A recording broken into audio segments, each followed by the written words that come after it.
Were there drones over Charlie Kirk's murder at Utah Valley University? That's certainly what our next guest believes, given the footage that he has analyzed frame by frame, and is exposing also the fact that there might have been a Hades aircraft circling over Utah Valley University or nearby, similar to what we saw at in Butler, Pennsylvania, on the assassination attempt of President Trump. A lot of similarities to the drones, to the Hades aircraft in Butler, Pennsylvania, and over Charlie Kirk's murder. Jason Goodman joins us now. He is the host of Crowdsource The Truth. He does a great job on social media, gathering up using the millions of people who are able to come together and crowdsource information and be able to provide this information. Jason, finally, welcome to the show. Glad to have you here. Thanks for having me on, Clayton. It's good to see you. My pleasure. So you first kind of came into my radar. I mean, I've been following your work for a while, but you really came on my radar recently with a lot of the drone information that you were finding. And so I guess my question is, why would there be drones over Utah Valley University? And do you think that the footage you found conclusively shows that there might have been multiple drones there that day? I think it does, but let me just correct one thing. We haven't yet found a Hades aircraft in Butler. The way I initially came to understand that there might have been drones, or there were, obviously they've admitted it now, in Butler, was I had filed a right to know request with the Beaver County ESU. That's the multi-county SWAT team that responded to the incident and had provided Senator Chuck Grassley with a heavily redacted report. When I filed my right to know request, I believe the police made a mistake because they sent me an unredacted report, and in that it included the names and phone numbers of basically all the federal agents who were involved. And I got the name of this guy, Rafael Eduardo Castro. Sorry. And Castro was the counter UAS operator on the list. So I called him up and we had this brief little phone call here. Eduardo, is that you? Can you hear me? Is that Eduardo? Who's speaking? It's Jason. How are you, man? I'm sorry, who? It's Jason. I wanted to ask you about the drone you were flying in Butler, Pennsylvania. Was it an Andeville counter UAS drone? And why has your name been hidden? Oh, I'm sorry, who do you work for? I don't work for anybody. This is Jason. I work for myself. You were the drone operator, the counter UAS drone operator, right? Is this Special Agent Eduardo Castro? Have I reached Eduardo Castro? I don't work for anyone. I have a show called Crowdsource The Truth. You were the drone operator during the Donald Trump assassination attempt, right? What was the function of the drone you were flying? Sir, there's a government phone number for official business only. Do not call this number again. So he didn't sound too pleased. Yeah, that didn't sound too pleased to hear from me. And see, Clayton, I never heard of Anduril before I saw that this guy's company, I found him on LinkedIn, and I found an article that said that his company was testing out Anduril drones. I even mispronounced it in the phone call. So subsequent to that, this was September 2024, we hadn't heard any official testimony in Congress about Secret Service having drones or whatever. This guy has since been, I believe, interviewed by various committees in Congress, and he didn't say anything about a counter UAS drone. He said he didn't have a network cable and couldn't make the thing work. I don't believe what he told Congress. He seemed very nervous when I was asking him about flying a drone. So interestingly, when I started talking about that on Twitter, the founder of Anduril, which is like a $30 billion defense contractor, started commenting on all my tweets rather frantically in a way that a lot of people find suspicious. Now, we've never proven that there were drones in Butler, but why is a counter UAS operator listed on the official police call sheet? His name was redacted until I spoke about him. Nobody heard about this guy, and the founder of Anduril is all upset that I'm talking about it. I think if I was not onto something, he might not care. So flash forward. So you see similarities now with that, with Butler, and what we saw over Charlie Kirk's event. Right. In terms of the items that are flying around, I definitely see similarities. And so what happened was Charlie Kirk was murdered. And I went to YouTube and X, and I was looking for footage, and I downloaded Adam Bartholomew's footage from his Life is Driving YouTube account.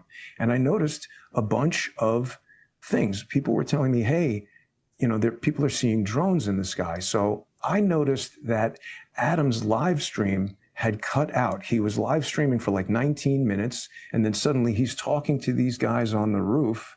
And 1 second before the shot is fired at Charlie Kirk on his live stream, it completely cuts. Now, luckily, he was recording. This is just an insect flying by. I went through and magnified each of these things. Sorry, that one's an eagle. And you can see it's flapping its wings. It's back there over the valley, bunch of birds diving on a lake or whatever it is. Here's a bird going behind this tree. Video compression causes us to lose it in the mountain. Then it comes out in that dark area under the building. That's a bird. We see it flapping its wings, and it flies into the tree. That's what birds do. Drones don't fly into trees. Drones crash in trees. So I went through here and I analyzed all of these items. There's an insect. You see it. I slowed it down. You see the wings flapping, the segmented body moving around. This is not a drone. This is a wasp or something flying over these kids' heads. And so I went through, I didn't just say every dot was a drone. And when we found something that did not behave like a bird or an insect, I said, well, now wait a minute. The gunfire has just happened. I think birds generally fly away from gunfire and chaotic human activity. But yet, right after that shot, we have this thing show up, which flies into the frame any second here. And remember, that jet is doing ISR. That's intelligence, surveillance, and reconnaissance. So maybe it's gathering intelligence about the site.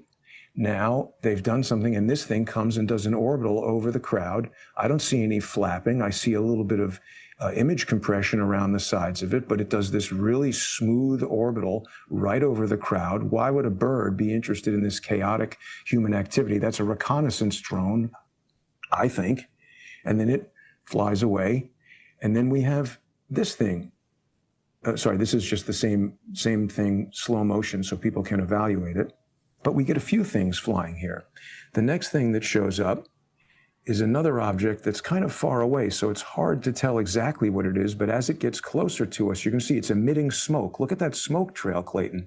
That's not a bird, and that's not compression artifacts. That, to me, is either a lithium polymer-powered electric drone that's having an imminent failure and emitting smoke. Those batteries are very volatile and catch on fire easily.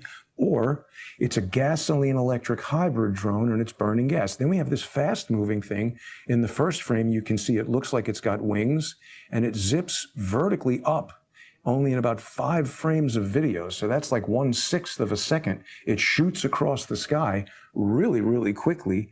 And here's another thing moving quickly up, horizontally up.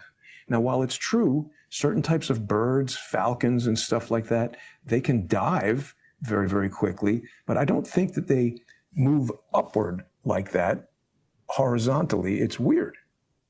Right.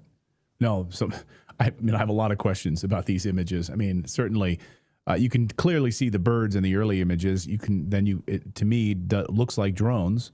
In the other images, I've examined a lot of drone footage over the year, and maybe you can explain to our audience, like, you're not just some guy off the street.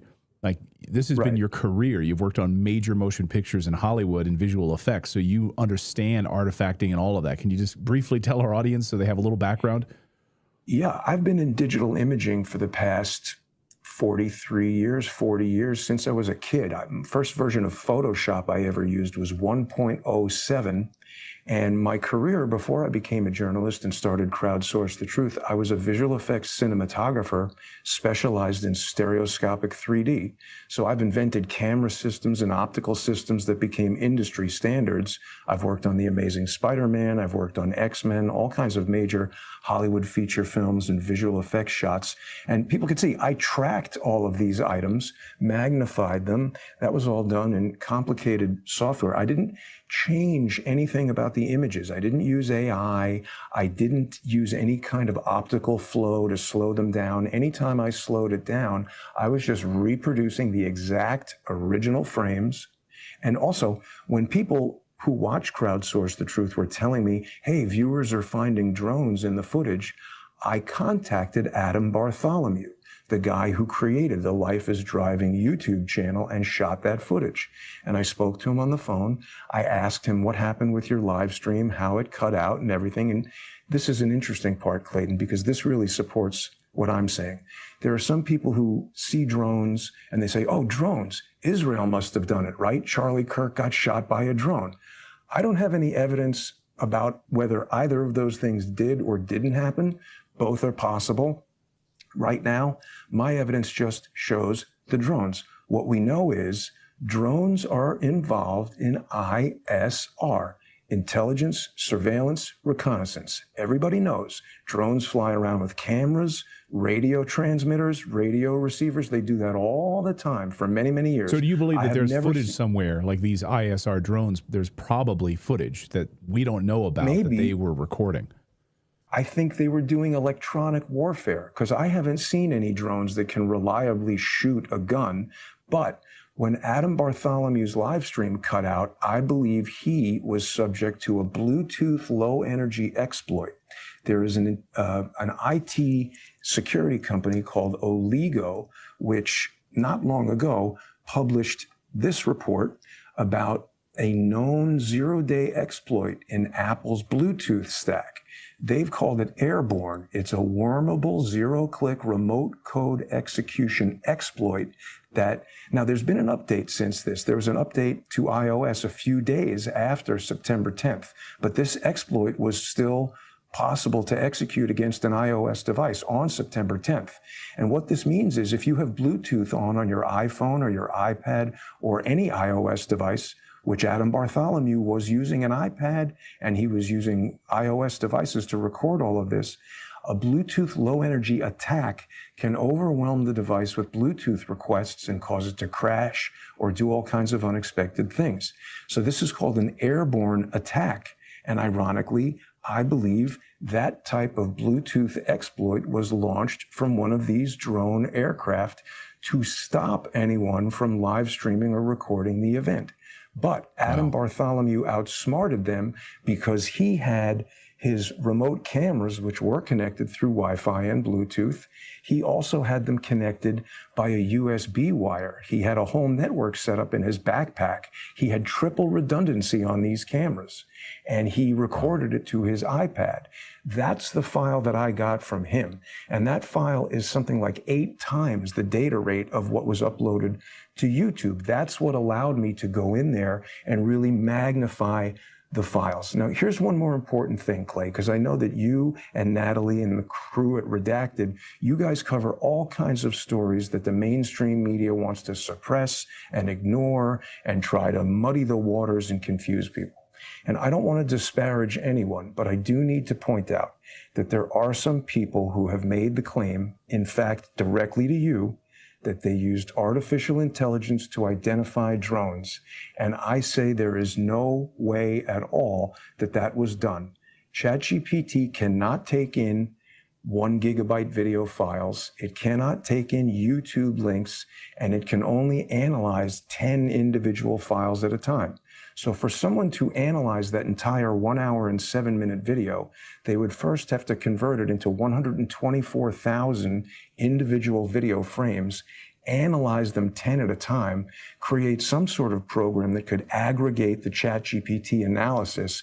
And I'm not saying that can't be done, but it's not something that an individual could do in a weekend. You'd need Python scripts and custom code and a real lot of file management capability. So maybe Palmer Luckey has the ability to do that. Somebody like Elon Musk could probably do that, but I don't believe that an individual insurance salesman sitting in an office with a few computers could put that together. It's also important to note that I am the person who initially contacted Adam Bartholomew and identified that he had this larger, higher data rate file that allowed me to blow up all those things and differentiate between which dot is an eagle, which dot is a wasp, and which dot is likely neither of those two and behaves like a man-made object, like a drone.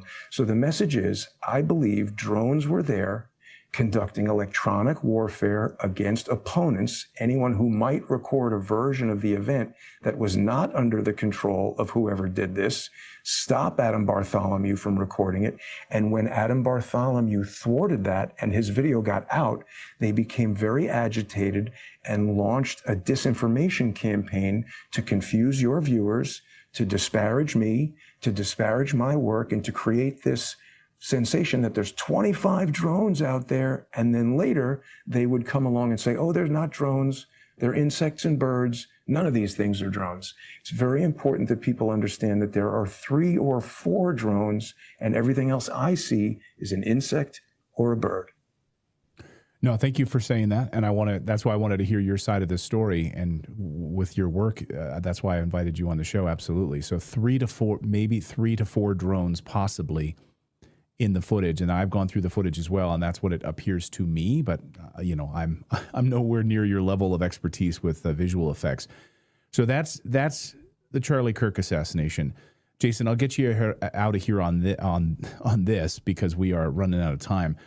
As it relates to Butler, where do we stand with any information regarding drones over Butler and the assassination attempt on President Trump? So I'm not going to say that I've exhausted all avenues, but I have spent a lot of time doing legal work, and I still have an open lawsuit against the Allegheny County Medical Examiner's Office. The judge has not issued the final decision in that. And it's important that your viewers know that I'm not a lawyer and I've never been to law school. I'm just doing these things pro se. But we might learn some more on that. The police have really stymied my legal efforts and haven't told us anything. But I mean, there might be drones there. I haven't seen the Hades aircraft, but people are investigating that now, going back and looking for the tail numbers and the radar information. Was that type of aircraft anywhere near here? I think the best evidence that we were lied to in Butler, PA, is this manipulation of the photographic evidence on the roof that tells me that Thomas Crooks was never on that roof. It was Maxwell Yerrick, and the body's been burned up. We're never going to see that guy again. We just don't know. But what I think the drones are doing in both situations, Clayton, is they are creating a secure communications network. I mean, think about what the military is developing this stuff for. If you insert Delta Force into the middle of the desert in Afghanistan to destroy Al-Qaeda or whatever it is, the Taliban, you don't have a Wi-Fi network there. But you put a couple of drones up in the sky and they're broadcasting Wi-Fi and internet and all kinds of secure communication signals. Now your operators in different locations, somebody's in a helicopter, somebody's on the ground, somebody's back at the base, they're all in communication. This is an unhackable, secure network. We can link up what the operators are doing. We can say, hey, we got a guy in the tree with a sniper's nest, take him out. You know, it's intelligence, surveillance, and reconnaissance. And I think that's what these drones are doing in both situations. I also think in the case of Butler and the case of Orem, Utah with Charlie Kirk, they're coordinating multiple shooters. I think we do have somebody firing a rifle on the roof, but I don't think that's what hit Charlie Kirk. I think there was a second gunshot from behind Charlie Kirk, and I think these guns are using what's called a digital trigger, where one trigger pull can fire both guns simultaneously. And so the communication between those guns would also be handled on a secure, closed network, an ad hoc Wi-Fi network created by these ISR drones that are flying around over the site. My God, I hope to God we get answers on these gunshots and what sort of projectiles hit Charlie Kirk, because we are all owed this information. The families owed this information. The American people are owed this information, and with regards to Butler, with regards to the Charlie Kirk assassination. But Jason, I want to thank you for furthering this story and sharing all of your hard work on this. And I want to thank you for, being brave and coming forward and sharing it with our audience today. Thanks for having me on, Clayton.